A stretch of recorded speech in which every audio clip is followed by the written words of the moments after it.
আপনি জানেন যে ওই এলাকায় যে আমরা ক্যাম্পটা কিন্তু আমরা খুব রিসেন্টলি করে দিয়েছি এবং যারা এই কাজটা করছে তাদের ধরার জন্য একটা যৌথ বাহিনী করে দেওয়া হয়েছে।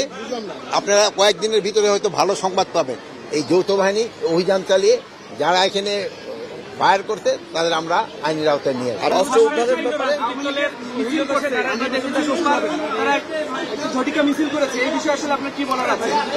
এখন হলো কি ঝটিকা মিছিল করছে এবং যারা করছে তাদের থেকে 3 জনকে কিন্তু ধরে ফেলছে।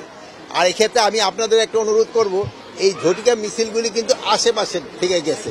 আপনারা যদি একটু আগে আমাদের একটু খবর দিয়ে দেন তা আমাদের একটু সুবিধা হয়। আমাদেরও ইন্টেলিজেন্স আছে, আমরাও খবর পাই, বাট আপনারা সবসময় খুব ভালো খবর দিয়ে থাকেন এবং আমাদের সাহায্য সহযোগিতা করেন থাকেন।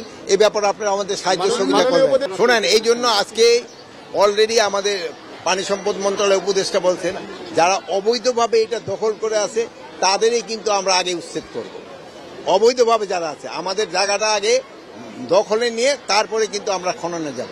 আর একটা এই খালের প্রতি আমার একটা আলাদা মায়া রয়ে গেছে, যেহেতু একসময় জানেন যে এই কেরানীগঞ্জ এবং সিরাজদিঘা একই কনস্টিটিউয়েন্সি ছিল।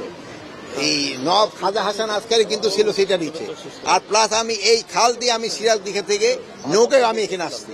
এই জন্য আমার একটা আলাদা এটার জন্য একটা মায়া আছে।